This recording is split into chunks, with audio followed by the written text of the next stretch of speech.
Good evening, kasabong. Para sa mga backyard breeder, may tips ako sa inyo about sa incubator. Paano i-manage kung magba-burn out ang incubator. Ito ay titips ko sa inyo. Panoorin nyo lang para magkaroon kayo ng idea kung ano ang dapat nyong gawin sa pag nagba-burn out. Una nyong gagawin, magpapakulo kayo ng tubig. Tubig na mainit. Kailangan painitin nyo yun. Hanggang kumulo siya ng kumulo na halos na matatanggal yung takip sa sobrang kulo ng tubig. Yan ang unang-una nyong gagawin. Huwag kayong magpapanik na mag-burnout na bubuksan nyo agad yung incubator. Mga kalahating oras, maglagay kayo ng tubig doon sa loob ng incubator na mainit. Kailangan mayroon kayong buti na hindi nabibiyak kung mainit ang ilalagay nyo na tubig. Halimbawa, ganito, Coke. Pupunuin nyo to at isisirado nyo na hindi matatapon to sa loob kasi mainit to. Ilalagay nyo sa ilalim ng itlog. Doon sa ilalim. 4 sa ilalim, 4 sa taas. Bali 8 buti. Ikamada nyo ng maayos. Para ang init sa tubig ay yun ang magpe-prevent ng init sa loob doon ng incubator. Yun ang paraan na mas madali dahil alam naman natin pag backyard wala talaga kayong generator.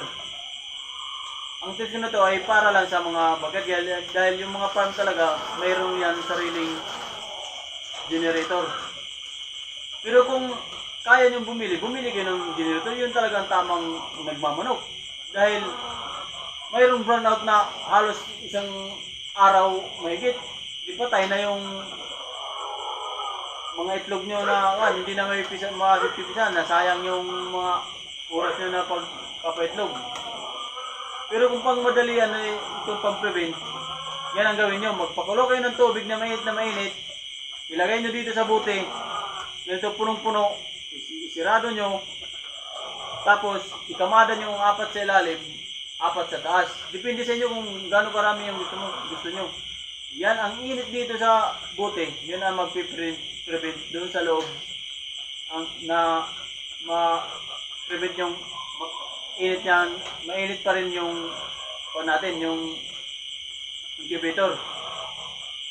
Yan ang tips ko sa inyo na hindi ako natuturo na magaling. Ako gusto ko lang ma-share sa inyo yung nakalaman ko na konti para mayroon din kayong idea dahil lahat tayo, hindi tayo pwede magmaramot ng kalaman. Hindi natin madadala yan sa langit kung tayo mawala na. Dapat mag-iwan tayo dito sa lupa na may magandang naituro mo lang tayo kahit hindi tayo magaling. Tulad dun sa last ko na pinasukan sa Narciso, karamihan doon burnout.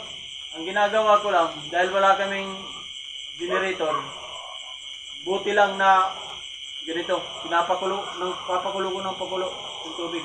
May burnout doon na maghapon. Pero mapipisa pa rin yan dahil basta may lagyan nyo lang. Ang una nyo lang gagawin, wag nyo talagang bubuksan agad yung incubator kasi may init pa na galing sa under nila. Magkalahati ng oras, doon na kayo maglagay nito para uminit ulit doon sa loob. Every 2 hours palitan nyo. Kung halimbawa maghapon ng burnout, every 2 hours palitan nyo talaga ng mainit na tubig. Gagawa talaga kayo ng paraan.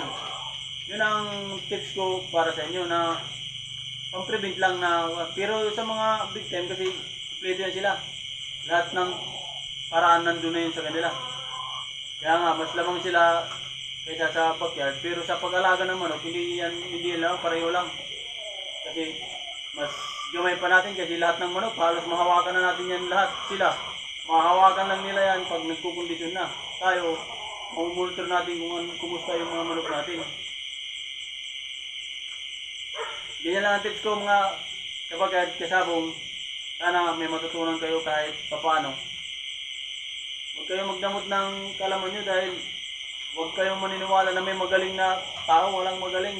Pag tinapat sa malas, malas, talo yan. Ganun ang pag-uunawa ko sa sabong. Walang magaling, walang...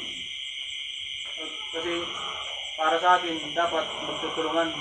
Manok lang ang maglalaban. Ang tao, laging magkakaibigan. Yan ang ugali na dapat natin tatandaan. You know, ang big event ko to sa Early Bird.